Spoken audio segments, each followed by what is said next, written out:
guys, Fast Eddie goes to the Philippines. I wanted to do a fourth and final video on the pet importation process that I encountered in getting our dog Steph to the Philippines.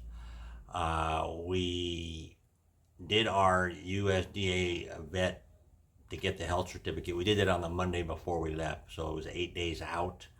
And we left our town on Friday, and that Friday, so 4 days later, five days later, they emailed us a certificate that we carried with us, which you needed that, and I'll talk about that in a second. But so we had that, we printed that up. My brother actually printed it for us so we could pick it up before we left on the airplane. So we had a copy of that. We stayed at the Embassy Suites, and we flew out of San Francisco. The Embassy Suites Hotel, dog friendly, charges $75 a night for the dog. It had a nice green belt right behind the hotel, right on the water there, so you had a place to walk the dog any time of the day or night you needed to. So that was helpful. So I highly recommend Embassy Suites if you're flying at a SFO and you need a place to stay over the night. And then when we got to the airport, Korea Air, they were great. They charged us $300 for the dog to fly in his soft carrier. It's called a Mr. Peanut carrier. It is a soft-sided carrier that will fit underneath the seat. Has a little extension that'll fold out and gives the dog a little bit more room. Steph was 12.5 kilos or 12.5 pounds, so he was half a pound over, half a kilo over, I think it was. Korea Air kind of said, well, they thought about it for a second. She actually made a phone call, and then they said, okay, it's fine. So they were concerned about the weight, but they let it slide in that sense. So $300 to get the dog on the plane to fly all the way from San Francisco to Cebu via Incheon. The one thing I did encounter in Incheon Airport, the Korean airport, there is no pet relief area. Unlike SFO that had a place for the dogs to go in and pee or poop, there was nothing like that at Incheon. I used a smoking area. But the dog surprisingly Steph did not have to pee or anything even after all that time in the air. We fed him a little bit of food from the airline food that we had, and we gave him water occasionally, but he was fine. He didn't bark or anything, so he rode fine and everything went well. When you get to customs, they don't care about the dog. You're going to go through customs, they don't care at all. They don't ask you anything about the dog. When you get down, when you get down, and this is Cebu Makaton Airport. When you get your baggage first, and then as you're getting in line to go through a second security screening, it's kind of weird. They actually, they basically are going to your secondary security screening. They may x-ray some of your bags. They were pulling some of the bags and they were x-raying them, particularly the hand-carried bags, and I'm not sure why, but they were x-raying those. So you get your luggage and you're going to get in line to go through the secondary screening. Off to your right is the agricultural desk. There's a sign above it, agricultural desk. It's low key. You have to go over there with all your paperwork. You hand them your paperwork, and they look through the packet. They actually they didn't actually take it, but they looked at everything. They have you sign a couple things, and then they give you two pieces of paper. One is a quarantine paper, and the other one, I believe, is if you're going to try to take your dog out of the country. It's a list of requirements you have to do. So anyways, and that piece of paper there you sign and they give you a copy of is important because you're going to need that depending on where you de-embark at and where the quarantine is happening at. So that's off to the right. It costs 405 pesos. Cost us 420 since they didn't have any change.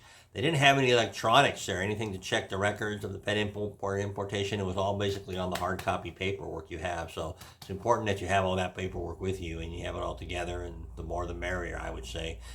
We had not only the copy of the import permit that we got from the Bureau of Agricultural in the Philippines, but we also had a copy of the USDA approved certificate, that said he's healthy and everything, and yada yada. Where we ran into a problem in this, and this is purely my fault for not doing enough research, was when we got to the ferry. We're taking the ferry from Cebu over to Bohol. They would not allow the dog to ride in a soft carrier. He had to be in a hard carrier. So now, mind you, this is we arrived at like 1 o'clock in the morning. So we had just spent 2.5 hours sitting in the van with the engine running, the air conditioning. We paid the driver just to basically be a waiting room for us until the ferry building opened. We were the first ones in there, and the first ferry left at 5:15, and I believe the ferry building opened at 4. So we were the first ones in there, and turns out that they're, oh no, you can't take your dog. We were checking all of our bags, and we asked about the dog, and they they said no. You know, you got to have a hard-sided carrier for him. Well, shit. You know, 4:30, 5 o'clock in the morning in the Cebu at the port. So our super brother-in-law Hermes ran out of the ferry building. They had said that there was a store around the corner that might have a carrier. He ran to the store. Store wasn't open. Shocking, 5 o'clock in the morning. But the hobble driver nearby said, "Oh, I know where the owner lives." So Hermes jumps on the motorcycle, goes to the owner's house. The owner comes, wakes the owner up, brings him down to the store. He opens the store and sells us a carrier for $2,500, about $50 for a hard-sided carrier, so we could get our dog to the Philippines and into Bohol. And so, anyways, they would not let the dog ride in the cabin with us, in the air-conditioned cabin. They made him ride with the baggage out back, which they tarp up on the back of the ferry. And as we were getting on the ferry, Lolita told the ferry worker that, hey, this is a prized possession. Anything happens to my dog, I'm coming for you. So anyways, they took good care of him, and they got him there. And as soon as we got him on the pier, then we got him on the leash. And so that kind of worked out. But kudos to my brother-in-law, Hermes. Great guy, came to pick us up and everything. Made all the arrangements, and he saved the day by being able to get that hard pet carrier so we could get stuff on the ferry. Otherwise, we'd have been staying in Cebu because I wasn't going to come that far just to give up my dog anyway. So we did that. When we got to Bohol, when you're walking off the ferry, you're just kind of meandering off. Right as you get towards the end, you're almost out of the ferry building. There is an agricultural guy there, and he's going to take 2 pieces of your paper that you got in Cebu. One is the quarantine paper where it has your address on it, where you're going to be quarantined at, and I forget what the other paper was, but so you need those to give to him. He says okay. He said a few things to my wife and Visaya that I guess weren't that important because nothing was translated to me, and then we were on our way, and so that was it. So that was kind of the 4-step process, the actual travel process. It wasn't nearly as bad as I thought it was going to be. Dog was well behaved. We didn't have any accidents. Everything was good. He rode down there. We left him in his carrier on the entire flight. That's what the rules require. That's what we did. Didn't want to cause any problems. Didn't want to be the ugly American or just the obnoxious passenger who, thinks that he's above the rules. And so we followed the rules. He was in there. I did let him walk a little bit in Incheon when we had like an hour and a half layover. I put him on his leash and I walked him over to the smoking area. And then I walked back, and the Korean culture, they're not all that keen on dogs, I don't think. They all just kind of looked at him. Unlike SFO, where, I know maybe I'll post that picture up of Steph making friends with little girls, and people liked him and know how cute and want to pet him and everything. But nothing like it in Korea. Nobody had anything to say about the dog. So anyways, I got, go back if you need to get the other information. There's 4 videos I did on the pet importation. The first thing you need to do is find your airline. Find an airline that's going to allow your dog to fly. Most airlines will not allow a dog to fly in the cabin. Some airlines do not even take dogs as cargo. And if they do take cargo, there's breed restrictions due to the nose and the breathing, the short-nosed breed dogs. So you want to check all that out before you even start the process to make sure you can find an airline to get your dog to the Philippines.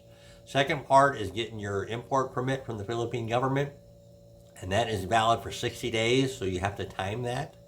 And apply for that is really pretty straightforward, and that's where you pay that 405 pesos when you get to the Philippines. You're going to pay for it when you get to the Philippines.